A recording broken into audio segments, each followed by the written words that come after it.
जय हिंद दोस्तों। आपका हाल एग्जाम में स्वागत है। मैं रविकांत। जैसा कि आप लोग को पता है कि आरओ का एग्ज़ाम 11 फरवरी को लगा हुआ है और आपका जीएस का जो सेक्शन है वो 140 नंबर का आना आरओ में, और हिंदी का जो सेक्शन है आपका 60 नंबर का आना है। ठीक है, 60 प्लस 140। 60 में आपको कम से कम 50 से लेकर 55 नंबर लाना है, और यहाँ पर आपको 80 से 85 लाना है। ठीक है, तभी आपका सिलेक्शन होना, अदरवाइज सिलेक्शन समझिए कि नहीं होगा। तो आइए हम लोग स्टार्ट करते हैं अपना जीएस का सेक्शन में। हमारा हिस्ट्री क्लास आज, और हिस्ट्री हमारा ये तीसरा लेक्चर है। ठीक है, ये हम यूपी पीसीएस एंड आरओ को दोनों को देखते हुए ये क्लास कर रहे हैं। ठीक है, तो आपका आरओ और पीसीएस दोनों के लिए कंप्लीट हो जाएगा। तो आइए हम लोग चलते हैं सीधा क्लास पर बिना टाइम वेस्ट किए।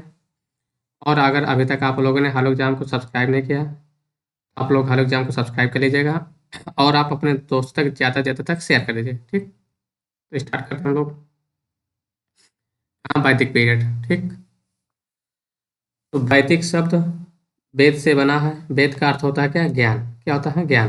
भारत में सैंधव संस्कृत के पश्चात जिस नवीन सभ्यता का विकास हुआ उसे वैदिक सभ्यता या आर्य सभ्यता कहते हैं। इसको भी ध्यान रखिएगा आप लोग। ठीक है, क्या? आर्य। आर्य शब्द भाषा सूचक है जिसका अर्थ होता है श्रेष्ठ या कुलीन। आर्य का मतलब क्या होता है? श्रेष्ठ या कुलीन, अर्थात पारिभाषिक भी मान सकते हैं कि आर्य क्या होता है। क्लासिकी संस्कृत में आर्य का शाब्दिक अर्थ है एक उत्तम व्यक्ति। आर्यों का इतिहास प्रमुखतः वेदों से ज्ञात होता है। सामान्यतः वैदिक साहित्य की रचना का श्रेय आर्य को दिया जाता है। आर्यों के मूल निवास स्थान को लेकर मतभेद है, यानी कि इनका मूल निवास है कि कहाँ से आए हैं आर्य इंडिया में, उस बात को लेकर मतभेद है। प्रमुख इतिहासकारों ने कुछ अपने विचार दिए हैं। देखते हैं क्या क्या विचार दिए हैं। तो एल डी कल, कौन? एल डी कल के अनुसार कश्मीर अथवा हिमालय क्षेत्र से आर्य का मूल निवास बताया है। पंडित गंगानाथ झा ने ब्रह्मार्ष देश बताया है। क्या? ब्रह्मार्ष देश। डॉक्टर अविनाश चंद्र दास सप्त सैंधव प्रदेश। डी एस त्रिवेदी, इन्होंने क्या बताया है? देविका प्रदेश अर्थात मुल्तान। क्या बताया इन्होंने? मुल्तान बताया है। गार्डन चाइल्ड, तो गार्डन चाइल्ड ने साउथ रूस बताया है कि साउथ रसिया। मैक्स मुलर ने, तो मैक्स मुलर ने मध्य एशिया बताया है। यही थोड़ा अधिक मान्य है। ठीक है। पंडित बाल गंगाधर तिलक ने उत्तरी ध्रुव माना है अर्थात नॉर्थ पोल। और स्वामी दयानंद सरस्वती ने जो कहा था कि आर्य तिब्बत से आए हुए हैं। हर्ट एवं पेनका जर्मनी। गाइल्स डेन्यूब रिवर घाटी से। तो आप लोग का खासकर ये बाल गंगाधर हो गया, ये हो गया, और ये थोड़ा आपको इम्पोर्टेंट। ठीक है, तो इनको आपका नाम याद रखिएगा। वैदिक काल को दो भागों में विभाजित किया जाता है। ये वैदिक काल क्या किया गया? दो पार्ट में डिवाइड कर लिया गया है। ठीक, तो वैदिक काल दो भागों में किया गया है। एक ऋग वैदिक, एक क्या है? ऋग वैदिक आपका, जैसे पूर्व वैदिक, ये 1500 लेकर 1000 ईस्वी पूर्व तक माना जाता है, क्योंकि इसके पहले इंडस वैली माना जाता था। इंडस वैली का क्या माना जाता था? तो इंडस वैली का जो टाइम पीरियड माना जाता है वो 2350 से 1500 ईस्वी पूर्व तक माना जाता है। ठीक है, ठीक, तो ये माना जाता था इंडस वैली सिविलाइजेशन का। लेटर वैदिक पीरियड अर्थात उत्तर वैदिक काल, तो 1000 से लेकर 600 ईस्वी पूर्व तक। अब हम लोग आते हैं कहाँ पर? ऋग वैदिक में। किसमें आते हैं हम लोग? ऋग वैदिक में।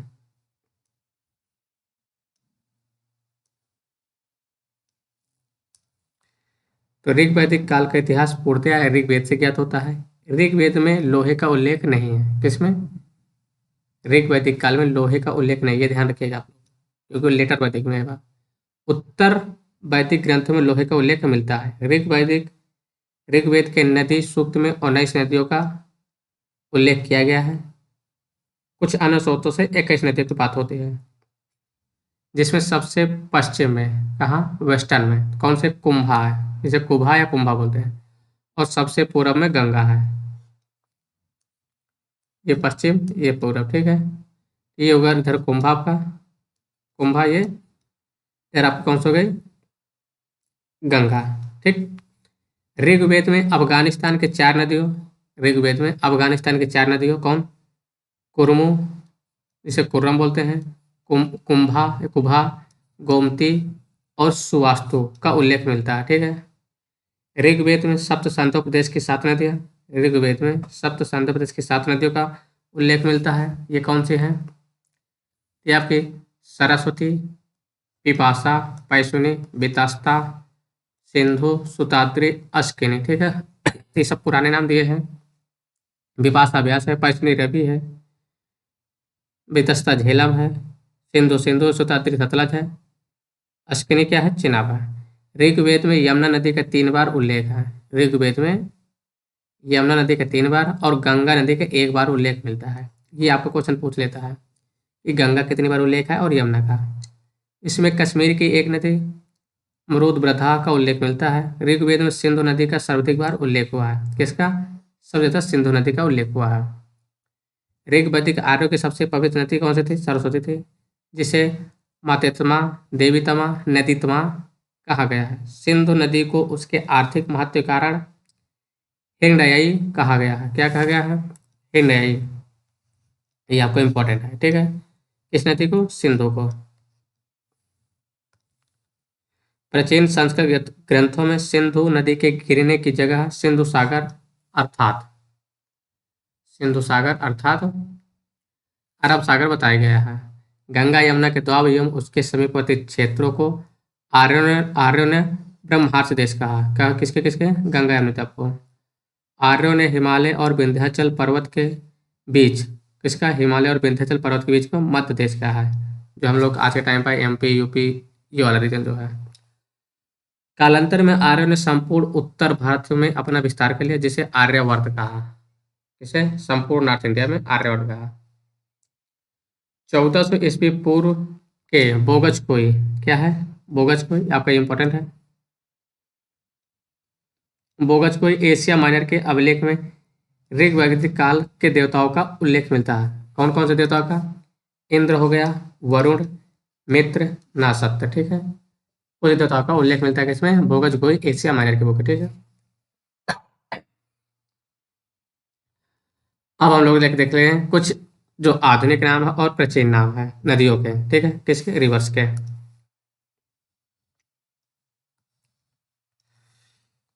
तो अभी हमने जैसे बताया था, अश्किनी का क्या कहा जाता है, अश्किनी का नाम चेनाब है, क्या है, अश्किनी के नाम चेनाब है। विपाशा व्यास हो गई, बी से व्यास याद रखें, पैसुनी से आर से रवि, ठीक है। वितस्ता से विस्तार होगा तो झेलम होगा, वितस्ता झेलम हो गई, ठीक है। फिर क्या है, कुभा या कुंभा काबुल नदी है। कुरमो, इसको क्या कहते हैं, कुर्रम। गोमती गोमल हो गई, सुवास्तु स्वात नदी, सदानीरा गंडक, सुताद्री सतलज। फिर क्या है, दृशद्योति घग्गर। इन नदियों का आपका प्राचीन नाम पूछ लेता है, इसलिए आपको याद रखना जरूरी है इनके सभी के। अश्किनी चेनाब हो गया, विपाशा व्यास, पैसुनी रावी, वितस्ता झेलम, कुंभा काबुल, कुर्मो कुर्रम, गोमती गोमल, सुवास्तु स्वात, सदानीरा गंडक, सुताद्री सतलज, दृशद्योति घग्गर, ठीक है। आगे आते हम लोग, वैदिक साहित्य को श्रुति भी कहा जाता है। क्या कहा जाता है, वैदिक साहित्य को श्रुति, यानी अर्थात जो कान से सुना जा हुआ हो, ठीक है। श्रुति का शाब्दिक अर्थ सुना हुआ। भारतीय साहित्य में वेद सर्वाधिक प्राचीन है। वेद 4 हैं, ऋग्वेद, सामवेद, यजुर्वेद, अथर्ववेद। ऋग्वेद, यजुर्वेद, सामवेद को वेद त्रयी कहा जाता है, ठीक है। तो आपसे क्वेश्चन पूछे कि वेद त्रयी या त्रयी किसे कहा जाता है, या वेद त्रयी में कौन सम्मिलित नहीं है, तो वेद त्रयी में अथर्ववेद सम्मिलित नहीं है, ठीक है। वेद के 4 भाग होते हैं, इसके फिर वेद के भी 4 भाग हैं, ठीक है।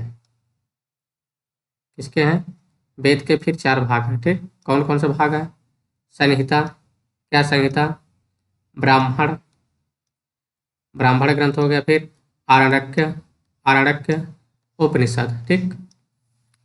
4 वेद आपके किसके, वेद के, संहिता, ब्राह्मण, आरण्यक, उपनिषद। ऋग्वेद में कुल किसमें ऋग्वेद में कुल 10 मंडल हैं। अब हम लोग आते हैं स्पेशली वेद में। वेद में कौन सा ऋग्वेद।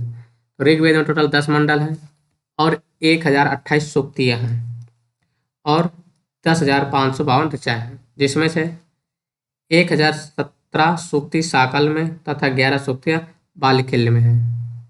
किसमें है। साकल में और बालखिल्य में 11। ठीक।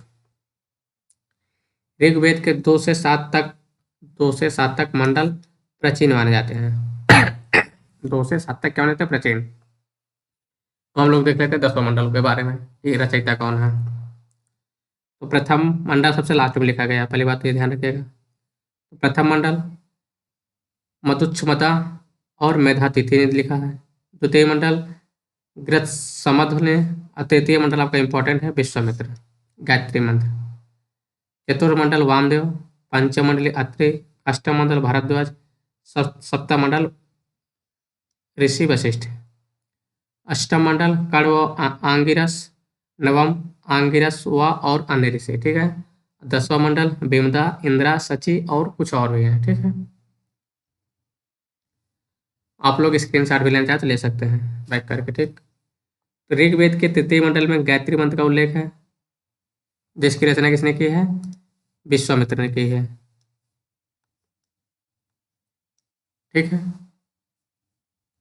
किसकी बात कर रहे हैं हम लोग। एक सेकंड रुकिएगा, थोड़ा पेन काम करना बंद कर दिया है।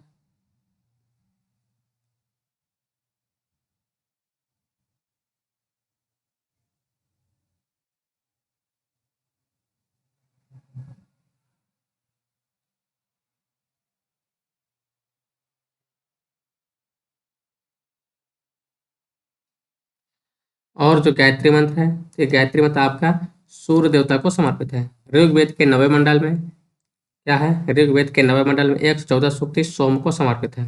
किसको, सोम को। प्रारंभ में हम 3 वर्डों का उल्लेख पाते हैं, यानी कि ऋग्वेद के स्टार्ट में हम लोग 3 वर्डों का उल्लेख पाते हैं, ब्राह्मण, क्षत्रिय, वैश्य। लेकिन शूद्र, जो शूद्र वर्ड का उल्लेख सर्वप्रथम ऋग्वेद के 10वें मंडल से, किसमें, 10वें मंडल के पुरुष सूक्त से प्राप्त होता है। ऋग्वेद के मंत्रों का उच्चारण करने या यज्ञ संपन्न कराने वाले को क्या कहा जाता है, होत्र कहा जाता है। क्या कहा जाता है, होत्र। ठीक है। इसमें होता लिखा, होत्र कहलाता। ठीक है। जो ऋग्वेद को उच्चारण करते हैं यहाँ या यज्ञ संपन्न करें, उसे होत्र कहा जाता है। आगे आते हैं, इंपॉर्टेंट पॉइंट हमारा है इसके जो, इसके ऋग्वेद के जो दो दो ब्राह्मण हैं, कौन है, ऐतरेय, आपसे इंपॉर्टेंट, ऐतरेय और कौशिक। ऐतरेय और कौशिक ऋग्वेद के 2 ब्राह्मण ग्रंथ हैं। ऐतरेय ब्राह्मण में शून्य सेप आख्यान का वर्णन मिलता है। अब हम लोग चलते हैं यजुर्वेद। तो यजुर्वेद श्रोत एवं कर्मकांड, यजुर्वेद में क्या है, श्रोत एवं कर्मकांड वर्णित है। यह वेद गद्य व पद दोनों में है। यजुर्वेद के कर्म कांडों का संपन्न कराने वाले पुरोहित को अधर्वायु कहा जाता है। क्या है, अधर्वायु। ठीक है। क्या कहा जाता है, अथर्वयु कहा जाता है। यजुर्वेद की 2 शाखाएं हैं, एक कृष्ण यजुर्वेद है, एक जो कृष्ण जो है पद्य में है और गद्य दोनों में है, लेकिन शुक्ल यजुर्वेद केवल पद्य में है। यजुर्वेद का अंतिम भाग क्या है, यजुर्वेद का अंतिम भाग क्या है, ईशो उपनिषद है। क्या है, ईशो उपनिषद, जिसका संबंध याज्ञिक अनुष्ठान से ना होकर आध्यात्मिक चिंतन से है। शुक्ल यजुर्वेद के ब्राह्मण ग्रंथ कण्व है। देखो, यजुर्वेद में भी शुक्ल के क्या है, ब्राह्मण का कर्ण तथा मध्यांजनी है। क्या है, मध्यांजन। शुक्ल यजुर्वेद के संहिताओं को वाजसनेय कहा जाता है। क्या कहा जाता है, वाजसनेय कहा गया है, क्योंकि वासनी के पुत्र याग, किसके, वासनी के पुत्र याज्ञवल्क्य इसके दृष्टा थे। कृष्ण यजुर किसने, कृष्ण यजुर्वेद के मुख्य शाखाएं कौन से हैं, तैत्तिरीय ब्राह्मण, काठक, मैत्रेयणी व कठ कपिष्ठला। ठीक है। तत्पथ ब्राह्मण शुक्ल यजुर्वेद का ब्राह्मण ग्रंथ है। ये आपका इंपॉर्टेंट, कई बार एग्जाम में पूछा गया है। कि सतपथ ब्राह्मण किससे संबंधित है, तो बताएंगे यजुर्वेद से। यजुर्वेद में कैसे, शुक्ल शुक्ल यजुर्वेद से। और सतपथ ब्राह्मण में ही पुनर्जन्म का सिद्धांत, जल प्लावन कथा, पूर्वा उर्वशी आख्यान तथा पुरुषमेध का वर्णन किया गया है। ठीक है,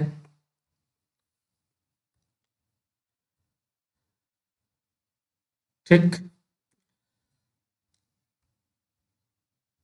अब हम लोग आते हैं अगला वेद पर। अगला वेद हमारा कौन सा था? सॉरी। तो ऋग्वेद था हमारा, यजुर्वेद एंड सामवेद। अब हम लोग चलते हैं किसमें, सीधा सामवेद पर। सामवेद का क्या अर्थ होता है? तो साम का अर्थ होता है संगीत अथवा गान। साम वेद में यज्ञों के अवसर पर गाए जाने वाले मंत्रों का संग्रह है। जो व्यक्ति इन मंत्रों को गाता है उसे उद्गाता कहा जाता है। क्या कहा जाता है? उद्गाता। ऋग्वेद वाले को होत्र, यजुर्वेद वालों को अथर्वयु और सामवेद को उद्गाता। सामवेद के कुल 1875 ऋचाएं हैं, जिनमें से 75, जबकि कुछ विद्वानों के अनुसार 99 को छोड़कर सभी ऋग्वेद से लिए गए हैं। सामवेद के प्रमुख ब्राह्मण ग्रंथ कौन से हैं? किसके सामवेद के प्रमुख ब्राह्मण ग्रंथ? तो क्या है? कौथुम है, रणयानी है, ये जैमिनी है। तो जैमिनी, ये आपका इंपॉर्टेंट कई क्वेश्चन पूछा गया है। अथर्ववेद, आ जाते हैं हम लोग अथर्ववेद। ये आपका वेद त्रय में शामिल नहीं है, ध्यान रखिएगा। तो अथर्ववेद में 20 कांड, 730 सूक्ति, 5987 मंत्र हैं। इसमें 1200 मंत्र ऋग्वेद के हैं। अथर्ववेद के मंत्रों का उच्चारण करने वाले पुरोहित को ब्रह्मा कहा जाता है। क्या कहा जाता है? ब्रह्मा। अथर्ववेद में मगध तथा अंग दोनों को, मगध ऐसे जो मगध के राजा थे, मगध तथा अंग दोनों को दूरस्थ प्रदेश कहा गया है। इसमें सभा और समिति, इसमें सभा और समिति का, सभा और समिति को प्रजापति की 2 पुत्रियां कहा गया है। किसको? तो सभा और समिति पहले बात तो किससे संबंधित? अथर्ववेद से। क्या कहा गया? प्रजापति की 2 पुत्रियां। इसमें सामान्य मनुष्य के विचारों, विश्वासों तथा अंधविश्वासों का विवरण मिलता है। अथर्ववेद की 2 शाखाएं उपलब्ध। तो पहली शाखा क्या है इसमें? तो है आपका पिप्पलाद। ठीक है, कौन सा? पिप्पलाद है। और दूसरा शौनक है। याज्ञवल्क्य गार्गी के प्रसिद्ध संवाद का उल्लेख किसके? याज्ञवल्क्य गार्गी, ये आपका इंपॉर्टेंट है। याज्ञवल्क्य गार्गी के प्रसिद्ध संवाद का उल्लेख बृहदारण्यक उपनिषद में है। कठोर उपनिषद में यम और नचिकेता का संवाद उल्लेखित है। ठीक है, तो बृहदारण्यक में क्या है? याज्ञवल्क्य गार्गी का। कठोर उपनिषद में यम और नचिकेता का संबंध है। कठोर उपनिषद कृष्ण यजुर्वेद का उपनिषद है। सत्यमेव जयते शब्द भी मुंडको उपनिषद से लिया गया है। ये काफी बार पूछा गया क्वेश्चन आपका है। सत्यमेव जयते कहाँ से लिया गया है? तो कहाँ से लिया गया? ये मुंडको उपनिषद से लिया गया है। अथर्ववेद का एकमात्र ब्राह्मण ग्रंथ है कौन सा? अथर्ववेद में गोपथ है। देखो था इसमें आ रहा है, इसमें था। ठीक है, शपथ। अथर्ववेद में क्या? गोपथ ब्राह्मण, इसलिए आप ध्यान रखिएगा। इसका कोई अरण्य नहीं है। क्या है? अरण्यक नहीं है। ठीक है, इसका अथर्ववेद का। उपनिषद दर्शन पर आधारित पुस्तकें हैं। कौन से? उपनिषद जो आपकी हैं वो किस पर आधारित पुस्तकें हैं? तो दर्शन पर आधारित पुस्तकें हैं। और इन्हें वेदांत भी कहा जाता है। क्या कहा जाता है? वेदांत। उपनिषद का अर्थ क्या होता है? शिष्य द्वारा ज्ञान प्राप्ति। और ज्ञान कैसे प्राप्त हो? गुरु के समीप बैठकर जो ज्ञान प्राप्त किया जाता है उसे को ही उपनिषद कहा जाता है। अर्थात गुरु के समीप बैठकर ज्ञान प्राप्त करना ही उपनिषद कहलाता है। ठीक है, उपनिषद में प्रथम बार मोक्ष की चर्चा मिलती है। मोक्ष की चर्चा कहाँ मिलती है? उपनिषद में। ठीक है, मोक्ष की चर्चा कहाँ से आपको स्टार्ट मिलती है? उपनिषद में मिलती है। यह शब्द श्वेता उपनिषद में पहली बार आया है। श्वेता में पहली बार आया है। वेदांग की संख्या 6 है। इंपॉर्टेंट क्वेश्चन, किसकी? वेदांग की संख्या कितनी है? 6 है। कौन कौन से 6 है? शिक्षा, कल्प, व्याकरण, निरुक्त, छंद, ज्योतिष। ये आपके वेदांग कितने टोटल? 6 वेदांग हैं। शिक्षा, कल्प, व्याकरण, निरुक्त, छंद, ज्योतिष। याद रखिए आप लोग, शिक्षा, कल्प, व्याकरण, निरुक्त, छंद, ज्योतिष। ठीक है, आपका क्वेश्चन छपेना कन्फर्म है, क्वेश्चन आ गया यहाँ से। शुल्ब सूत्र में याज्ञीय वेदियों को मापने, उनके स्थान, चयन तथा निर्माण आदि का वर्णन किया गया है। अब हम लोग जाते हैं पुराण में। तो पुराणों की संख्या टोटल 18 बताई गई है। कितनी है? 18। कौन कौन से है? मत्स्य पुराण, मार्कंडेय पुराण, मत्स्य पुराण, मार्कंडेय पुराण। उसके बाद कौन सा है हमारा? भविष्य पुराण, भागवत पुराण, ब्राह्मण, ब्रह्मवैवर्त, ब्रह्म, वामन, वराह, विष्णु, वायु, अग्नि, नारद पुराण, पद्म पुराण, लिंग पुराण, गरुड़ पुराण, कूर्म पुराण और स्कंद पुराण। ठीक है। और इनकी रचना लोमहर्षि ऋषि तथा उनके पुत्र उग्रश्रावा द्वारा की गई है। किसके द्वारा? लोमहर्षि ऋषि तथा उनके पुत्र उग्रश्रावा द्वारा की गई है। इनमें भविष्यता काल शैली में कली युग के राजाओं का विवरण मिलता है। किसके मिलता है? कली युग के राजाओं का वर्णन मिलता है। ठीक है। तो क्या था? इनमें भविष्यता काल शैली में कलयुग राजाओं का विवरण मिलता है। ठीक है। किसका मिलता है? कलयुग के राजाओं का विवरण मिलता है। हिंदू पौराणिक कथा के अनुसार समुद्र मंथन है तो मथानी के रूप में मंदराचल पर्वत तथा रस्सी के रूप में सर्पों के राजा वासुकी का प्रयोग किया गया था। ठीक है। इसमें विष्णु ने कूर्मा अवतार धारण कर मंदराचल पर्वत को अपने ऊपर रखा था। अनु, द्रोह, पुरु, यदु तथा तुर्बुस को पंचजन कहा गया है। किसको?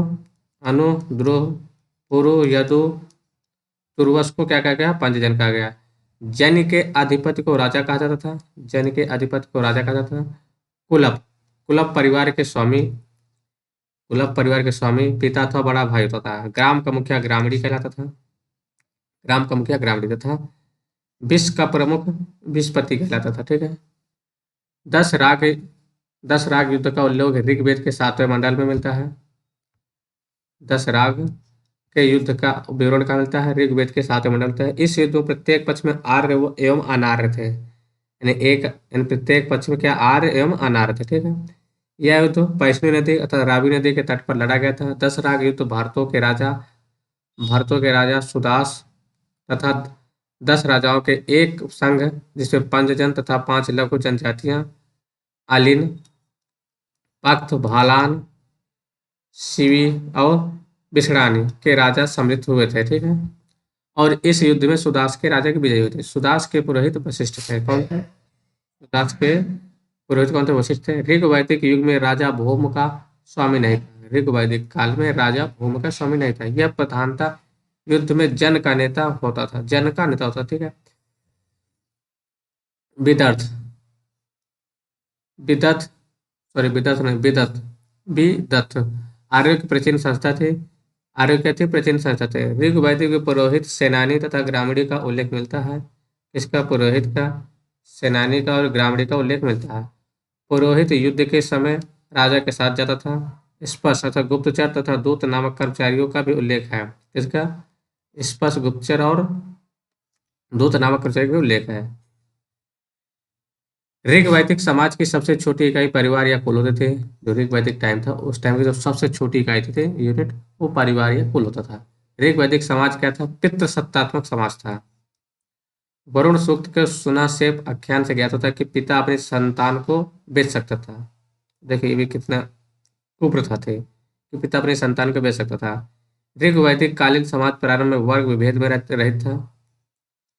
क्या है? जो स्टार्ट था वर्ग विभेद नहीं था, लेकिन ऋग ऋग ऋग्वेद में वर्ण शब्द रंग के अर्थ में तथा कहीं कहीं व्यवसाय चयन के अर्थ में प्रयुक्त हुआ था। व्यवसाय और रंग के अर्थ में हुआ था। लेकिन ऋग्वेद के 10वें मंडल के पुरुष सूक्त में सर्वप्रथम शूद्र का उल्लेख मिलता है। किसका? शूद्र शब्द का उल्लेख मिलता है। ठीक है। इसमें विराट पुरुष के विभिन्न अंगों से चारों वर्णों को उत्पत्ति गई है। विराट पुरुष के मुख से ब्राह्मण, भुजाओं से राजन क्षत्रिय, उरु से जंघा यानी अर्थात जंघा भाग से वैश्य तथा पैरों से शूद्र उत्पन्न हुए हैं। ठीक। गोत्र शब्द का सर्वप्रथम उल्लेख ऋग्वेद में हुआ है। गोत्र शब्द का मूल अर्थ है गोष्ठ अथवा वह स्थान जहाँ समूचे कुल का गोधन पाला जाता था, परंतु बाद में इसका अर्थ एक मूल पुरुष से उत्पन्न लोगों का समुदाय हो गया। गोत्र प्रथा की स्थापना उत्तर वैदिक काल में गोत्र प्रथा की स्थापना उत्तर वैदिक काल में हुई थी। आर्यों द्वारा अनार्यों को दिए गए विभिन्न नाम: अब्रहान, वेदों को न मानने वाले; अजन, यज्ञ न करने वाले; अनासा, बिना नाक वाले; अदेवयु, देवताओं को न मानने वाले; अव्रत, वैदिक व्रतों को पालन न करने वाले; तथा व्रतवाक, कटुवाणी बोलने वाले। ठीक है। अब हम लोग आते हैं शतपथ ब्राह्मण। शतपथ ब्राह्मण में पत्नी को पति की अर्धांगिनी कहा गया। इंपॉर्टेंट किया भाई, ठीक है, इंपॉर्टेंट हम आपसे पूछेगा पत्नी को पति का अर्धांगिनी किस में माना गया है या कहा गया है, तो शतपथ ब्राह्मण में कहा गया है। ऋग्वेद में किसमें? ऋग्वेद में जय दस्तम अर्थात पत्नी ही ग्रह है कहकर उसके महत्व को स्वीकार किया गया। कन्या की विदाई के समय जो उपहार एवं द्रव्य दिए जाते थे उसे वहुतो कहा जाता था। स्त्रियों में पुनर्विवाह एवं नियोग प्रथा प्रचलित थे। नियोग प्रथा से उत्पन्न संतान क्षेत्रज कहलाते थे। समाज में सती प्रथा के प्रचलन का उदाहरण नहीं मिलता है। जो कन्याएं जीवन भर कुंवारी रहते थे उन्हें अमाजू कहा जाता था। क्या कहा जाता था? अमाजू। ऋग्वेद में घोषा, लोपामुद्रा, विसावारा, अपाला आदि स्त्री शिक्षित थे तथा जिन्होंने कुछ मंत्रों की रचना भी की थी। लोपामुद्रा अगस्त ऋषि की पत्नी थे। कौन थे? लोपामुद्रा अगस्त ऋषि की पत्नी थे। आर्य मांसाहारी तथा शाकाहारी दोनों प्रकार के भोजन करते थे। आर्य क्या था? मांसाहारी और शाकाहारी दोनों प्रकार के भोजन करते थे। भोजन में दूध, घी, दही आदि का विशेष महत्व था। दूध में पकी हुई खीर पकौदन का उल्लेख मिलता है। जौ के सत्तू को दही में मिलाकर करम नामक खाद्य पदार्थ बनाया जाता था। क्या बनाया जाता था? जौ के सत्तू को दही मिला के करम नामक खाद्य पदार्थ बनाया था। ऋग वैदिक काल में 3 प्रकार के वस्त्र प्रचलित थे। वस्त्र की बात भी की गई। नीवी, वासस या अधिवासस। ठीक है, नीवी, वासस एवं अधिवासस। स्त्री एवं पुरुष आभूषण पहनते थे।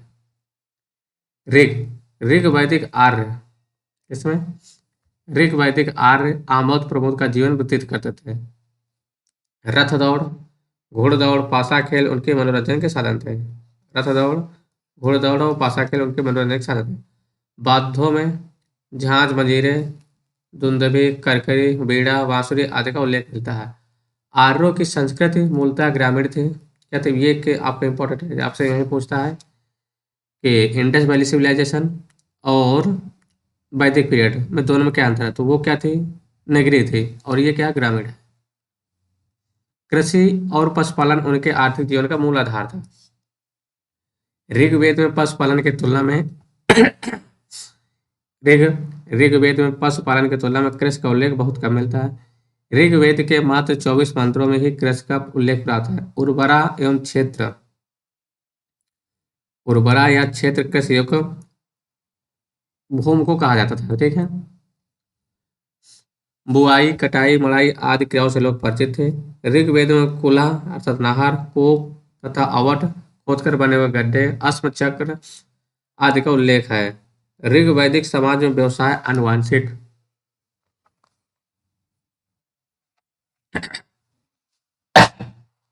क्या है? जो ऋग्वेद में समाज में व्यवसाय आनुवंशिक नहीं था, यानी कि हेरिडेटरी नहीं था। ऋग्वेद में तक्षा, बढ़ई, स्वर्णकार, चर्मकार, वाय, जुलाहे, कर्मा, धातु कर्म करने वाले, कुंभकार आदि का उल्लेख मिलता है। कताई बुनाई का कार्य स्त्री पुरुष दोनों करते थे। ऋग्वेद से पता चलता है कि सिंध तथा गांधार प्रदेश सुंदर ऊनी वस्त्रों के लिए विख्यात थे। सिंध जो आज के में दोनों पाकिस्तान और अफगानिस्तान में है। व्यापार अदला बदला प्रणाली पर आधारित है, जिसे हम लोग बार्टर सिस्टम कहते हैं। क्या बोलते हैं? Barter system. अदला बदली, बार्टर सिस्टम क्या होता है? अदला बदली है कि जैसे आपको गेहूं चाहिए, दूसरे को चावल चाहिए, तो आपने एक दूसरे से एक्सचेंज कर लिया। तो व्यापार अदला बदली प्रणाली पर आधारित है। विनिमय के माध्यम के रूप में निष्क का भी उल्लेख है। विनिमय के माध्यम के रूप में। निष्क का भी उल्लेख है। व्यापार वाणिज्य प्रधानता पढ़ी वर्ग के लोग करते थे। तो कौन करते थे? पढ़ी वर्ग के लोग करते थे। ऋग वैदिक आर्य लोहे से परिचित नहीं थे। इंपॉर्टेंट है। लेटर वैदिक के अपरिचित थे।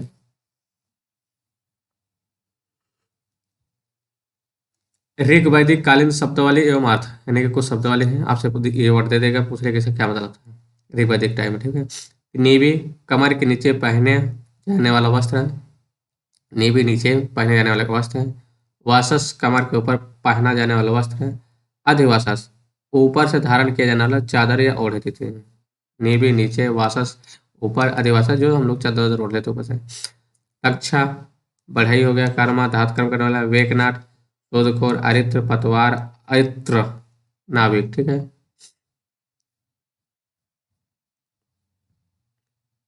वैदिक साहित्य में, किसमें? वैदिक साहित्य में ऋग्वेद प्राचीनतम ग्रंथ है। वैदिक साहित्य में ऋग्वेद प्राचीनतम ग्रंथ है, जिसमें हमें सर्वप्रथम बहुदेववाद के दर्शन प्राप्त होते हैं। क्या होते हैं? बहुदेववाद, यानी कि बहु देवताओं की पूजा की बात की गई है। ऋग्वेद में एक अन्य स्थल पर ऋग्वेद में एक अन्य स्थल पर प्रत्येक लोक में 11 देवताओं का निवास मानकर उनकी संख्या 33 बताई गई है। प्रत्येक लोक में 11 देवताओं को मानकर 33 टोटल बताई गई। ठीक है। ऋग वैदिक देवताओं का वर्गीकरण। ऋग वैदिक देवताओं का वर्गीकरण, देखो देवताओं का भी यहाँ पर वर्गीकरण कर दिए हैं। देवताओं का वर्गीकरण 3 वर्गों में किया गया है। पृथ्वी के देवता। पृथ्वी के देवता कौन आ जाएगा? पृथ्वी, अग्नि, बृहस्पति, सोम। आकाश के देवता वरुण, सूर्य, मित्र, पूषण, विष्णु, अश्विनी। अंतरिक्ष के देवता इंद्र, पर्जन्य, रुद्र, आपा, वायु, आदि। ठीक है। इंद्र को विश्व का स्वामी कहा गया है। इंद्र को क्या बोला गया है? इंद्र को विश्व का स्वामी कहा गया, पुरंदर कहा गया। ठीक है। इन्हें पुरंदर अर्थात किलों को तोड़ने वाला कहा गया है। ऋग्वेद में सर्वाधिक सूक्ति 250 बार इंद्र को समर्पित है। 250 टाइम इंद्र को समर्पित है। इंद्र को आर्यों का युद्ध नेता तथा वर्षात का देवता माना था। ऋग्वेद में इसके बाद इंद्र के बाद अग्नि का वर्णन किया गया। 200 सूक्ति समर्पित किए गए हैं और वह इस काल के दूसरे सर्वाधिक महत्वपूर्ण देवता हैं। ऋग्वैदिक देवताओं में सोम का तीसरा स्थान है। पहला इंद्र का, दूसरा सूर्य, अग्नि का, तीसरा सोम का। वरुण को समुद्र का देवता, ऋतु का नियामक माना जाता है। वरुण को वैदिक सभ्यता में नैतिक व्यवस्था का प्रधान माना जाता था। इसी कारण उन्हें ऋतसेवगोपा भी कहा जाता है। ईरान में वरुण को, कहाँ पर? ईरान में वरुण को अहुरमज़दा कहा जाता है। अहुरमज़दा कहा जाता है। ठीक है। अहुरमज़दा तथा यूनान में ओरनोज नाम से जाना जाता है। ऋग वैदिक के 9वें मंडल में, खासकर जो मंडल से क्वेश्चन पूछ रहा है इसमें, तो आपको याद रखना है। ठीक है। तो ऋग्वेद के इसमें ऋग्वेद के 9वें मंडल के सभी 114 सूक्त सोम को समर्पित है। वनस्पतियों एवं औषधियों के देवता पूषण है। कौन है? वनस्पति एवं औषधियों के देवता पूषण है। इनके रथ को बकरे द्वारा खींचते हुए प्रदर्शित किया गया है। इनके रथ को पूषण के देवता जो है बकरे द्वारा खींचते हुए प्रदर्शित किया गया है। जंगल की देवी अरण्यनी, जबकि ज्ञान की देवी सरस्वती थी। ठीक है। अब हम लोग पहुंचते हैं लेटर वैदिक पीरियड में, ये भी आपका इंपॉर्टेंट है।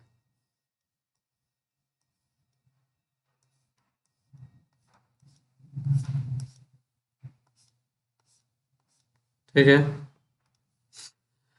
उत्तर वैदिक काल में अनु, द्रोह, तुर्वस, कीव, पुरु, भारत आदि का जनों का लोप हो गया, मतलब विलुप्त हो गए। शतपथ ब्राह्मण में कुरु और पांचाल को, कहाँ पर? शतपथ ब्राह्मण में कुरु और पांचाल को वैदिक सभ्यता का सर्वश्रेष्ठ प्रतिनिधि बताया गया है। छंदोग्योपनिषद से इसमें कुरु व पांचाल। ठीक है। छंदो छंदो छंदोग्योपनिषद से ज्ञात होता है कि कुरु जनपद में कभी ओले नहीं पड़े हैं। कुरु जनपद में कभी ओले नहीं पड़े हैं। ठीक है। और ना ही टिड्डियों के उपद्रव के कारण अकाल भी पड़ा। उत्तर वैदिक काल में काशी, कौशल, कुरु, पांचाल, विदेह, मगध, अंग आदि प्रमुख राज्य थे। इसमें उत्तर वैदिक काल में। ठीक है। काशी, कौशल, कुरु, पांचाल, विदेह, मगध, अंग। उपनिषद में कुछ क्षत्रिय राजाओं का उल्लेख प्राप्त होता है। विदेह के कौन राजा थे? जनक थे। राजा जनक। पंचाल के जो पंचाल के राजा थे वो कौन थे? प्रवाहर जवाली, कैकेयी के राजा अश्वपति और काशी के राजा अजातशत्रु प्रमुख थे। ठीक है, काशी के राजा प्रमुख होते अजातशत्रु।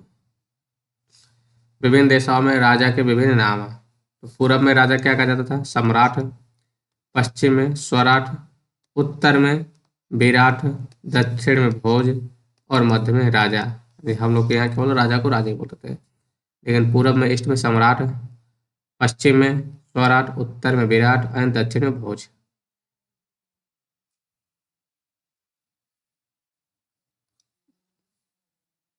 ऐतरेय ब्राह्मण। ठीक है, ऐतरेय ब्राह्मण से तो राजा की उत्पत्ति का सिद्धांत मिलता है।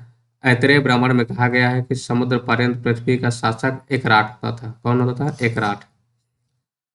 अथर्ववेद में एकराट सर्वोच्च शासक, अथर्ववेद में एकराट को सर्वोच्च शासक कहा गया। अथर्ववेद में परीक्षित को मृत्युलोक का देवता कहा गया है। छंदोग उपनिषद और बृहदारण्यक उपनिषद में उद्दालौकिक अरुणी एवं उनके पुत्र श्वेत केतु के बीच ब्रह्म एवं आत्मा के अभिन्नता के विषय में संवाद है। ब्रह्म और आत्मा के अभिन्नता के विषय में संवाद है। अथर्ववेद में सभा, इसमें अथर्ववेद में सभा और समिति, अथर्ववेद में सभा और समिति को प्रजापति की दो प्रतियां कहा गया है। वैदिक काल में सभा एवं समिति नामक दो संस्थाएं, वैदिक काल में सभा और समिति दो संस्थाएं नामक दो संस्थाएं राजा को निरंकुशता पर नियंत्रण रखते थे। संभवतः सभा कुलीन वर्ग के लिए, सभा क्या थे? कुलीन अर्थात व्रत मनुष्यों के संस्था थे जिसमें उच्च कुल में उत्पन्न व्यक्ति भाग ले सकते थे। किसमें? सभा में। ठीक है, सभा में कौन थे? उच्च कुलीन लोग थे। इसके विपरीत समिति सर्वसाधारण की सभा थी, समिति में सब लोग आ सकते थे। ठीक है, समिति अब याद करके सभा 2 वर्ष से बना, मतलब 3 वर्ष से समिति बना है। समिति में सब लोग आ सकते हैं। समिति आल हो गया, सभा में उच्च कुलीन वर्ग के लोग। ठीक है, जिसमें जनों के सभा सभी व्यक्ति अथवा परिजनों के प्रमुख भाग ले सकते हैं। सभा, सभा का ऋग्वेद में 8 बार उल्लेख हुआ है और समिति का 9 बार उल्लेख हुआ है।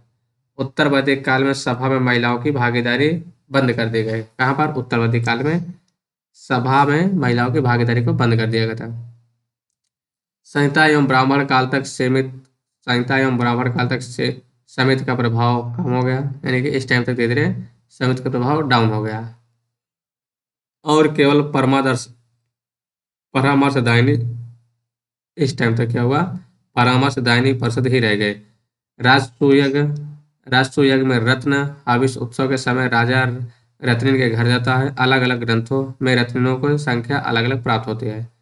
शतपथ ब्राह्मण में सर्वाधिक 12 रत्निनों का उल्लेख मिलता है जो निम्न है। कौन है? पुरोहित, राजा का प्रमुख, परामर्शदाता, सेनानी, सेना का प्रमुख, ग्रामीण, ग्राम का मुखिया, महिषी राजा की पत्नी, क्या है? महिषी राजा की पत्नी, सूत रथ सेना का नायक, श्रृंगहिता कोषाध्यक्ष, संग्रह करने वाला वही कोषाध्यक्ष, भागदूत कर एकत्रित करने वाला, भाग में कर होता है। अच्छवाप आय व्यय गणना धोती क्रीड़ा में राजा का मित्र, क्या है? छात्र या छता, प्रतिहार या दैविक का। शतपथ ब्राह्मण तथा काठक, शतपथ ब्राह्मण तथा काठक संहिता में गो विकर्तन अर्थात गौध्यक्ष, तक्ष, बढ़ई तथा रथकार का नाम भी रत्नियों की सूची में मिलता है। शतपथ ब्राह्मण में राजसूय यज्ञ का विस्तृत वर्णन है। राजसूय यज्ञ में राजा का अभिषेक 17 बार 17 प्रकार के जल से किया जाता था। राजसूय यज्ञ में, इसमें राजसूय यज्ञ में जो राजा का अभिषेक 17 प्रकार से किया जाता था। उत्तर वैदिक कालीन पारिवारिक जीवन ऋग वैदिक काल के समान था। इसके ऋग वैदिक से समान था लगभग। समाज पितृ 17 तक था।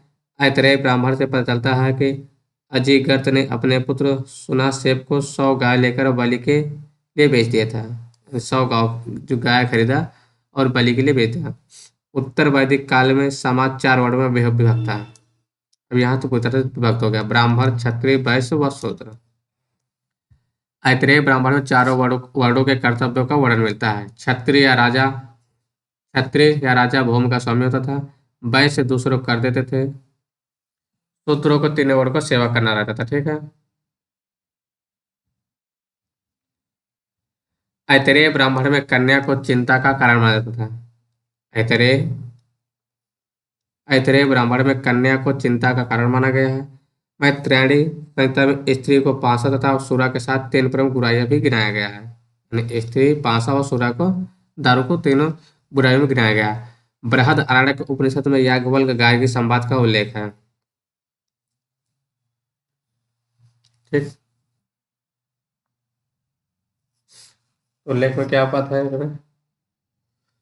उत्तर वैदिक काल में स्त्रियों की दशा में गिरावट आई, जो उस टाइम बराबरी थोड़ा थी, लेकिन उत्तर वैदिक काल में और गिरावट आ गई, ठीक है।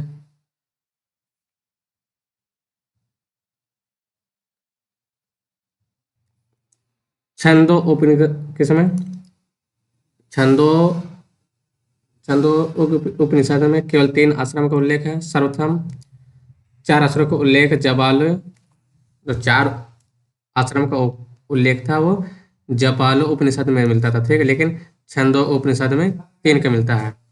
ये कौन कौन थे? ब्रह्मचर्य, गृहस्थ, वनप्रस्थ और संन्यास। ये जबालो उपनिषद में मिलते हैं। आगे आते हैं। मनुष्य की आयु 100 वर्ष मानकर प्रत्येक आश्रम के लिए 25-25 वर्ष डिवाइड किया गया है। बौद्धायन धर्म सूत्र के अनुसार गायत्री मंत्र द्वारा ब्राह्मण बालक का उपनयन संस्कार बसंत ऋतु में 8 वर्ष की अवस्था में किया जाता था। त्रिष्टुप मंत्र द्वारा क्षत्रिय बालक का उपनयन संस्कार ग्रीष्म ऋतु में 11 वर्ष की अवस्था में होता था। जगती मंत्र द्वारा वैश्य बालक का उपनयन संस्कार शरत ऋतु में 12 वर्ष की अवस्था में होता था। वैदिक काल में जी को यानी जीवन उपार्जन के लिए, जी को उपार्जन हेतु वेद वेदांग पढ़ाने वाला अध्यापक उपाध्याय कहलाता था। ब्रह्मवादिनी वे कन्याएं थी जो जीवन भर आश्रम में रहकर शिक्षा प्राप्त करती थी, जबकि साधु वधु विवाह पूर्व तक शिक्षा प्राप्त करने वाली कन्याएं थे। गृहस्थ आश्रम में मनुष्य को 5 महायज्ञ का अनुष्ठान करना पड़ता था। ये 5 महायज्ञ ब्रह्मयज्ञ यानी प्राचीन ऋषियों के प्रति श्रद्धा प्रकट करना, देवयज्ञ देवताओं का सम्मान, भूत यज्ञ सभी प्राणियों का कल्याण अर्थ, पितृयज्ञ पितरों के तर्पण होते, मनुष्य मानव मात्र के कल्याण होता। सतपथ ब्राह्मण में इसमें सतपथ ब्राह्मण में कृषि के 4 क्रियाओं का उल्लेख हुआ है। जुताई, बुआई, कटाई हुआ तथा मड़ाई। जुताई, बुआई, कटाई, मड़ाई। काठक काठक संहिता में 14 बैलों द्वारा हलों को खींचने का उल्लेख मिलता है। उत्तर वैदिक काल में उत्तर भारत में लोहे का प्रचार हुआ। उत्तर वैदिक साहित्य में लोहे का कृष्ण आयस कहा गया। तैत्तिरीय संहिता में ऋण के लिए कुशीद तथा सतपथ ब्राह्मण में उधार देने वाले के लिए कुशीदिन शब्द मिलता है। माप की विभिन्न इकाइयां थे, निष्क, शतमान, कृष्णल, पाद, ठीक है। कृष्णल संभवतः बाट के मूलभूत इकाई थे। गुंजा तथा रक्तिका को भी उसी के समान थे। रक्तिका को साहित्य में तुलीबाज कहा गया है। सतपथ ब्राह्मण में किसमें सतपथ ब्राह्मण में पूर्वी तथा पश्चिमी समुद्र का उल्लेख हुआ है। वाजसेनेय संहिता एवं तत्रीय ब्राह्मण में विभिन्न व्यवसायों की लंबी सूची मिलती है। इनमें प्रमुख रथकार, स्वर्णकार, लुहार, सूत, कुंभकार, चर्मकार, रज्जुकार आदि। स्त्रियां रंगाई, सुईकारी आदि में निपुण थे। उत्तर वैदिक काल में व्यापार मुख्यतः वस्त्र विनिमय पर आधारित था, ठीक है। उत्तर वैदिक काल में धर्म और दर्शन के क्षेत्र में महत्वपूर्ण परिवर्तन हुए हैं। इसमें धर्म व दर्शन में ऋग वैदिक काल के वरुण, इंद्र आदि का स्थान प्रजापति, विष्णु एवं रुद्र शिव ने ले लिया। किसने ले लिया? इंद्र का स्थान प्रजापति, विष्णु व रुद्र अर्थात शिव ने ले लिया। यज्ञों में पशु बलि की प्राथमिकता दी गई है। यज्ञों में पशु बलि की प्राथमिकता दी गई है। अन्य आहुतियां गौण होने लगे। राजसूय, अश्वमेध, वाजपेयी जैसे विशाल यज्ञों का अनुष्ठान किया जाने लगा। फिर क्या हुआ? अग्निष्टोम यज्ञ 7 दिनों तक चलता था, ठीक है। पहली बार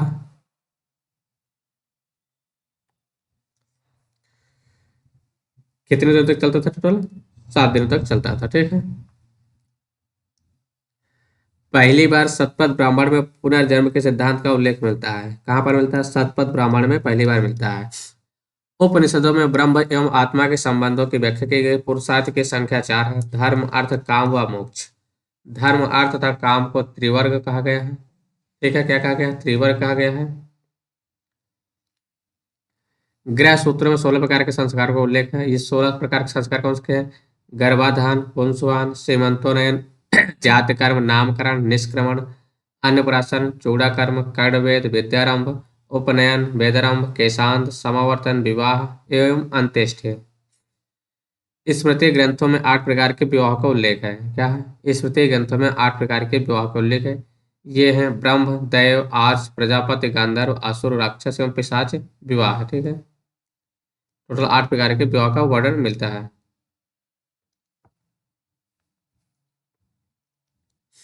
अब हम लोग आते हैं अपने क्वेश्चन पर। ठीक है, आर्य शब्द इंगित करता है, तो आर्य किसके लिए करता है?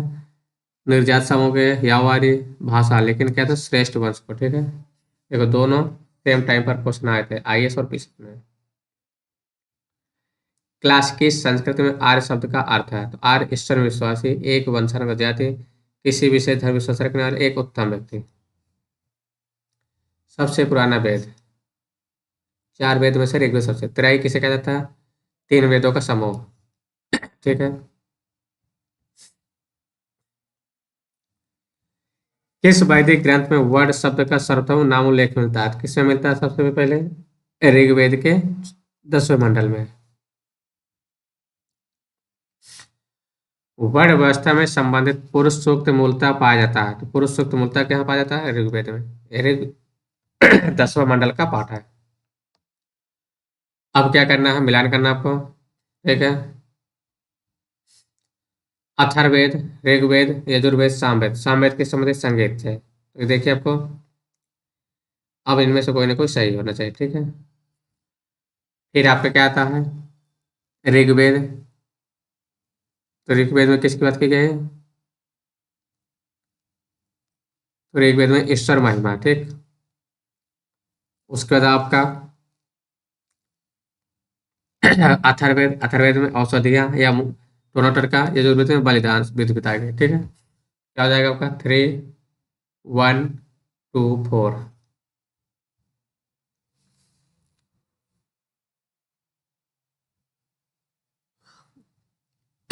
अगला क्वेश्चन सेम क्वेश्चन वही है।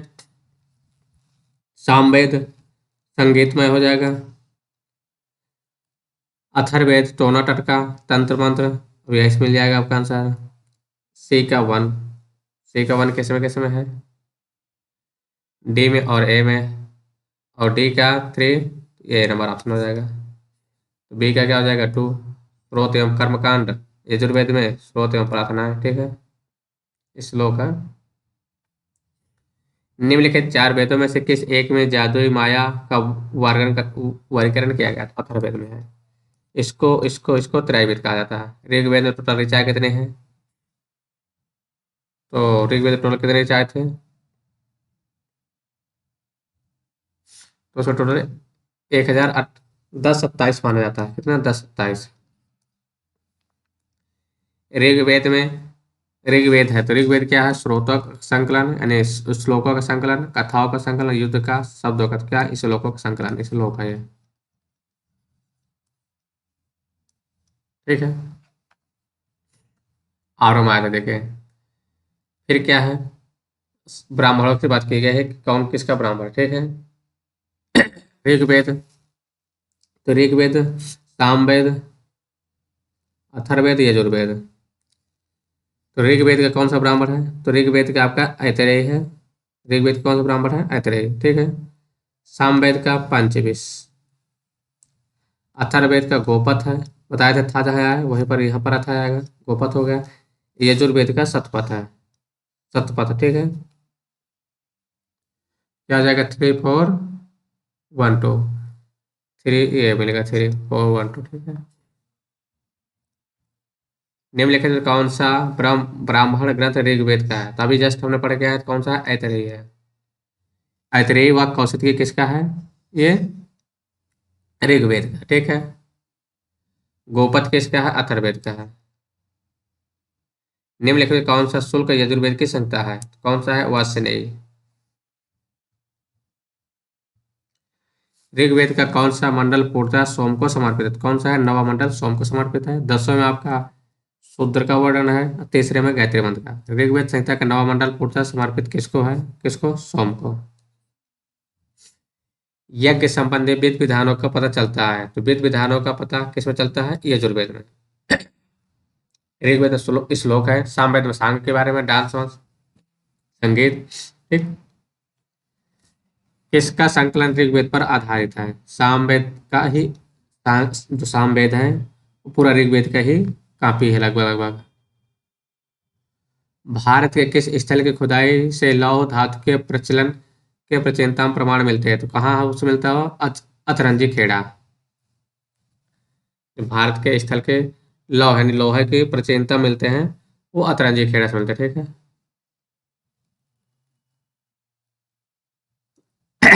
अहिच्छत्र, अतरंजी खेड़ा, आलमगीरपुर, मथुरा, रोपड़, श्रावस्ती, काम्पेल आदि स्थलों की खुदाई से लौह युगीन संस्कृति के अवशेष प्राप्त हुए हैं। अतरंजी खेड़ा से लौह धातु, मल तथा धातु शोधन में प्रयुक्त होने वाली भट्टियां मिली हैं, जिनसे यह संकेत मिलता है कि यहाँ लोहा गलाने का भी काम होता था। उपनिषद पुस्तक है, तो उपनिषद क्या है? दर्शन की है। उपनिषदों का मुख्य विषय क्या है? थीम क्या है? दर्शन है। निम्नलिखित में से किस एक वैदिक संहिता में मोक्ष की चर्चा की गई है? तो मोक्ष की चर्चा किसमें की गई? उपनिषद में, क्योंकि दर्शन में ही मोक्ष की बात की जाएगी। ठीक है। और किसमें किए गए? पहले श्वेता श्वेतर में। अध्यात्म ज्ञान, अध्यात्म ज्ञान अध्यात्म ज्ञान विषय में नचिकेता और यम का संवेद, नचिकेता और यम का संवाद किस उपनिषद में प्राप्त होता है? कठोर उपनिषद से। नचिकेत का आख्यान मिलता है कहाँ पर मिलता है? कठोर उपनिषद। उपनिषद काल के राजा अश्वपति शासक हैं। कौन थे वो? केकई। ठीक है। विदेह के राजा जनक थे। कौन थे? विदेह के राजा जनक। पांचाल के राजा प्रहण जवाली। कैकेयी के राजा अश्वपति। काशी के राजा अजातशत्रु। वैदिक संहिता को सही क्रम में लगाना। क्या करना है? इनको सही क्रम पे लगाना। ठीक है। तो सबसे पहले आता है वैदिक संहिता है, फिर ब्राह्मण, फिर आरण्यक, फिर उपनिषद। उपनिषद आपका सबसे लास्ट में आता है, ये ध्यान रखिएगा। उपनिषद सबसे बाद होता है, फिर आरण्यक, फिर ब्राह्मण, फिर वैदिक संहिता। ठीक।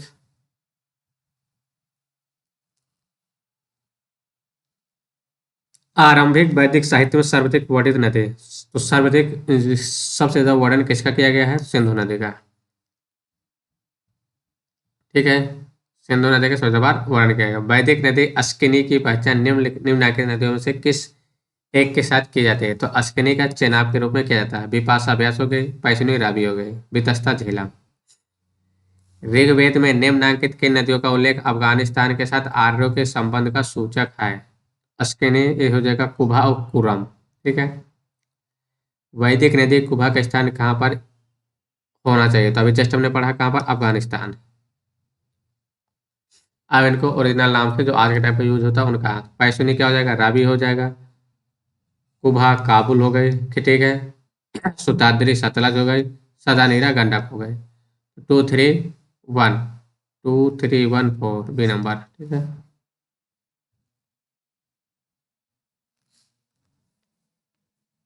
महाभारत काल में महानदी का नाम था किसका? महानदी का क्या नाम था? किसमें? महाभारत काल में। तीन में से कोई नहीं है। क्या नाम था? चित्रोत्पला। निम्नलिखित में कौन सी प्रथा उत्तर वैदिक काल में प्रचलित थे? धर्म, अर्थ, काम, मोक्ष। ब्राह्मण, क्षत्रिय, वैश्य, शूद्र। तो ब्राह्मण, क्षत्रिय, वैश्य, शूद्र भी था। ठीक है। और क्या था आपका?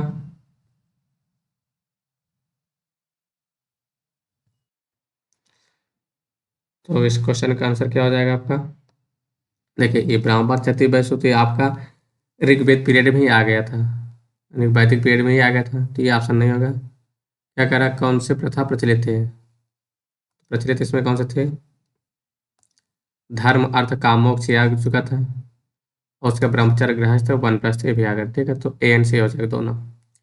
धर्म तथा ऋतु भारत के प्राचीन वैदिक सभ्यता के एक केंद्रीय विचार को चित्रित करते इस संदर्भ में निम्नलिखित कथनों पर विचार कीजिए।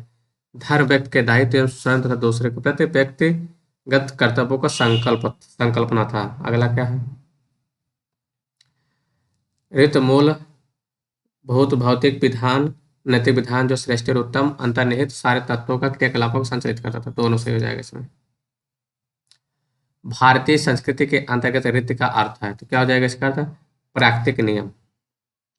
निम्नलिखित वैदिक देवताओं में किसे उनको पुरोहित माना जाता था? किसे पुरोहित माना जाता था? बृहस्पति को देवताओं को पुरोहित माना जाता था। निम्नलिखित में कौन से वह ब्रह्मवादिनी थे जिसने कुछ वेद मंत्रों की रचना की थी? लोपमुद्रा थी वो। ऋग वैदिक काल में निष्क शब्द का प्रयोग एक आभूषण के लिए होता था, किंतु परवर्ती काल में इस अर्थ में हुआ है।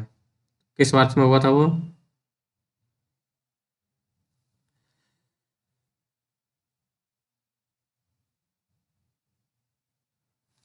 तो इसका आंसर आपका क्या हो जाएगा? सिक्का।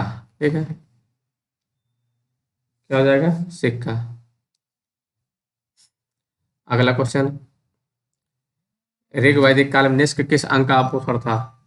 निष्क किस अंग का आभूषण था? ये गले का आभूषण था। ठीक है, प्राचीन भारत में निशाका जाना जाता था, तो किससे जाना था? निष्क की बात कर रहा स्वर्ण। बोगज को ये महत्वपूर्ण है, यह मध्य एशिया एवं तिब्बत के मध्य एक महत्वपूर्ण व्यापारिक केंद्र है। गलत है, एक बुक है। ठीक है, यहाँ से प्राप्त अभिलेख वैदिक देवताओं के नाम उल्लेख मिलता है। फिर क्या, वेद के मूल ग्रंथों की रचना हुई थी, तो यह क्या है? अभिलेख। ठीक है, अगला क्वेश्चन आते हैं हम लोग।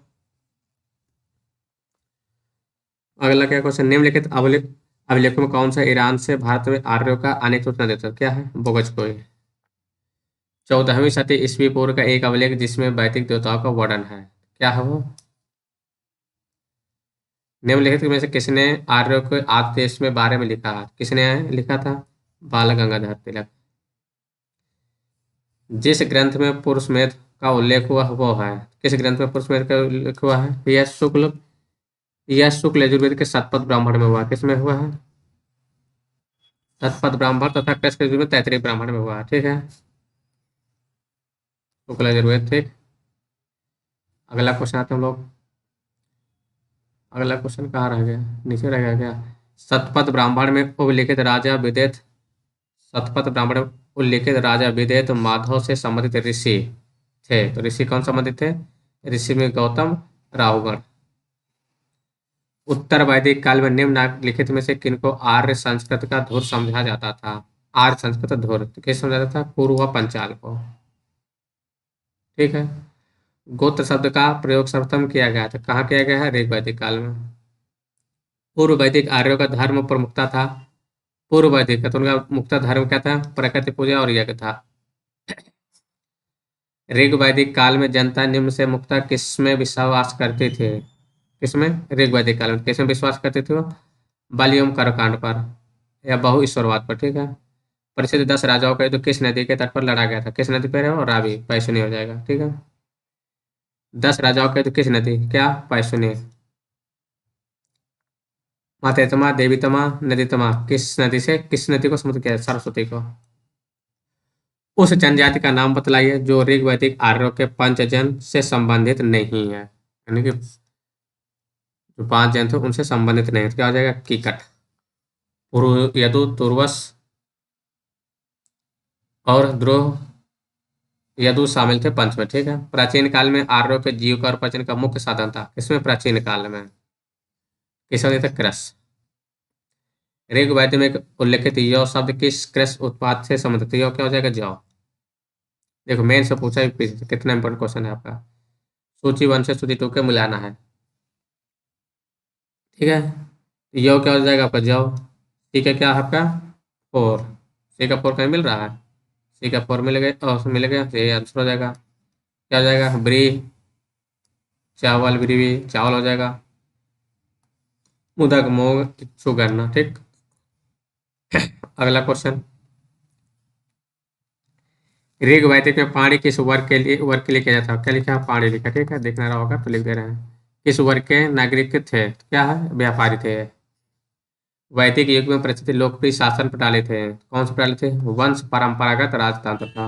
वैदिक युगीन सभा क्या थे? मंत्री परिषद होती थी। जो सभा, और सभा में क्या था? उच्च कुलीन वर्ग के लोग रहते थे। ठीक है, किस वेद में सभा और समिति को प्रजापति की 2 पृथ्वी बताया गया था? किसमें? अथर्ववेद में। ऋग वैदिक जन सभा जो न्याय कार्यों से संबंधित थे, तो कौन थी सभा? जस्टिस। ठीक है, नेक्स्ट क्वेश्चन, आयुर्वेद अर्थात जीवन का विज्ञान का उल्लेख सर्वप्रथम मिलता है। आयुर्वेद कब मिलता है? अथर्ववेद में। ऋग वैदिक धर्म था एक ईश्वरवादी, बहुदेववादी, अद्वैतवादी, नित्यवादी। क्या बहुदेववादी हो जाएगा? ठीक है, पॉलीथीज्म। सर्वदिक ऋग्वेद सूक्ति किसको समर्पित है? किसको हो जाएंगे? इंद्र को, पुरंदर। 250 इंद्र को, 200 अग्नि को, उसके बाद सोम को। ठीक है। किस ऋग्वेद में युद्ध देवता समझा जाता है? यानी किसे ऋग्वेद में युद्ध देवता समझा जाता है? युद्ध देवता किस समझा जाता था? इंद्र को। ठीक है। अगला क्वेश्चन, ऋग्वेद में सर्वाधिक संख्या में मंत्र संबंधित है, तो सर्वाधिक संख्या में मंत्र किसके लिए वर्णित है? तो सबसे ज्यादा तो इंद्र के लिए, दूसरे नंबर पर अग्नि के लिए है। ठीक है, तीसरे नंबर पर सोम का। इसमें क्या हो जाएगा? इंद्र हो जाएगा। वैदिक देवता इंद्र के विषय में निम्न कथनों पर विचार कीजिए। किसमें? इंद्र पर। झंझावत के देवता थे, पापियों को दंड देते थे, नैतिक व्यवस्था के संरक्षक थे, वर्षा के देवता थे। देखो वर्षा के देवता तो थे। 4 नंबर आप पहले ढूंढिए। ये आपका कटा, ये कटा। ठीक। अब कौन सा देखा? झंझावत के देवता थे। निम्न निम्नलिखित में से पूर्व वैदिक आर्यों का सर्वाधिक लोकप्रिय देवता कौन थे? कौन थे? इंद्र।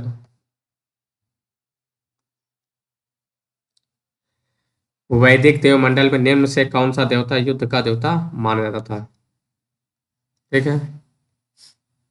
800 से 600 ईस्वी पूर्व का काल किस युग से जुड़ा हुआ है?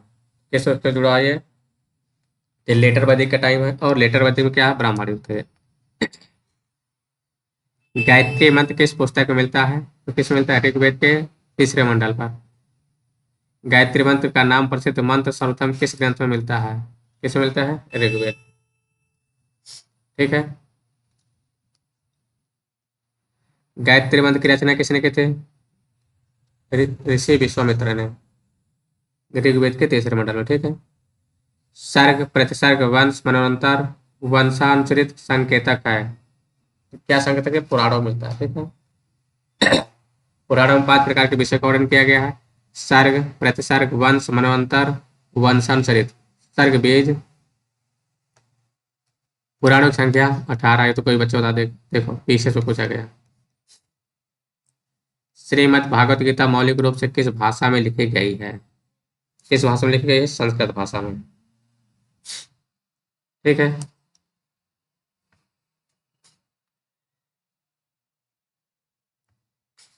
महाभारत मूलतः किस रूप से जानी जाती है? तो महाभारत किस रूप में जानते हैं? जय संहिता। ठीक है।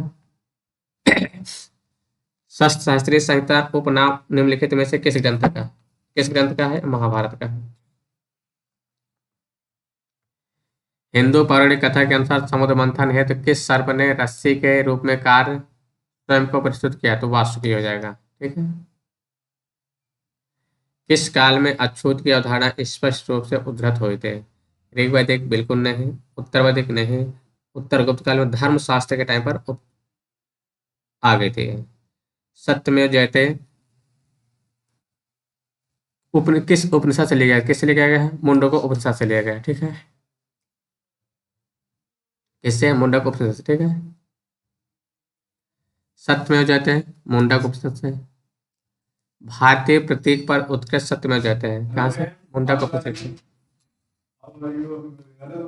तमसो मां ज्योतिर्मय, तो तमसो मां ज्योतिर्मय कहाँ से लिया गया है? ये आपका, तो तमसो मां ज्योतिर्गमय कहाँ से लिया गया? ये उपनिषद से लिया गया है। उपनिषद में कहाँ? बृहद आरण्यक उपनिषद से लिया गया। ठीक है। अंधकार से प्रकाश की ओर। किस उपनिषद शाब्दिक का सफेद घोड़ा है? किसका है ये सफेद घोड़ा? तो होता है श्वेत श्वेतर से। ठीक है। तो इसमें कोई दिया नहीं है। सत्यकाम जवाल की कथा जो अनब्याही मां होने के लांछन को चुनौती देती है, तो जवाल तो किसमें हो जाएगा? जवाल उपनिषद में। ठीक है। सॉरी, जवाल इसमें नहीं है, ये छंदो उपनिषद में है। इसमें है छंदो उपनिषद में, इसमें नहीं है। ठीक है। ऋग्वेद की मूल लिपि थी क्या थी? ब्राह्मी थे। वैदिक कर्मकांड में होता था। तो वैदिक कर्मकांड में क्या होता था? ऋग्वेद में वैदिक कर्मकांड की बात होती थी। अवेस्ता और ऋग्वेद में समानता है। यह कहाँ का है? अवेस्ता ईरान का है। वैदिक काल में किस जानवर को अघन्य कहा जाता था? गाय को, ना मारे जानवर। ऋग्वेद में अघन्य का प्रयोग किया गया है किसके लिए? गाय को। अगला क्वेश्चन आते हैं, ऋग्वेद में कई परिच्छेदों में प्रयुक्त अघन्य किसके लिए किया गया? ये गाय के लिए। तो गाय का वध नहीं करना है। ऋग्वेद कालीन आर्य और सिंधु घाटी के लोगों की संस्कृति के बीच अंतर बताना। देखो आगे क्वेश्चन, ऋग्वैदिक कालीन आर्य कवच शस्त्राण हेलमेट का उपयोग करते थे, जबकि सिंधु घाटी सतह के लोगों में इनके उपयोग की कोई साक्ष्य नहीं मिलता। ऋग्वैदिक कालीन आर्यों का स्वर्ण चांदी ताम्र का ज्ञान था, जबकि सिंधु घाटी लोगों को केवल ताम्र व लोहे का ज्ञान था। ऋग्वैदिक कालीन आर्यों ने घोड़े को पालतू बना लिया था। तो ऋग्वैदिक का बना लिया था, जबकि इस बात का कोई साक्ष्य नहीं कि सिंधु घाटी के लोग इसको पशु पालतू मानते थे। ठीक है, तो सिंधु घाटी के लोग को यानी कि क्या करे हैं, कोई सच पश जानते नहीं थे। सॉरी, ऋग्वैदिक कालीन आर्यों ने घोड़ों को पालतू बना लिया था, यह सी बात सही है, जबकि इस बात का कोई साक्ष्य नहीं कि सिंधु घाटी के लोग इस पक्ष को जानते थे। तो ये भी लगभग जगह कहाँ कहीं तक सही है। ठीक है, तो इसमें आपको 1 और 3 सही हो जाएगा। कौन सा? 1 और 3।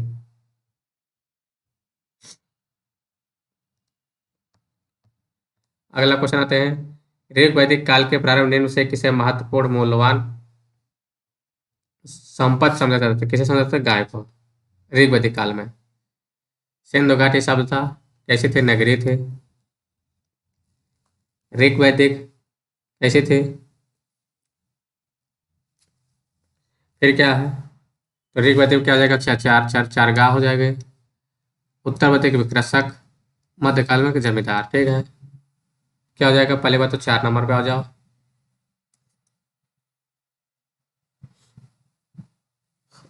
प्राचीन भारतीय समाज के प्रसंग में निम्नलिखित शब्दों में से कौन सा शब्द 3 वर्ग का नहीं है? क्या कह रहा है? कौन सा शब्द शेष 3 के वर्ग का नहीं है? कुल, कोश, वंश, गोत्र। कोश नहीं है। ठीक है, आगे आते हैं, देखते हैं। संस्कारों की कुल संख्या कितनी बताई गई? किसके संस्कारों के?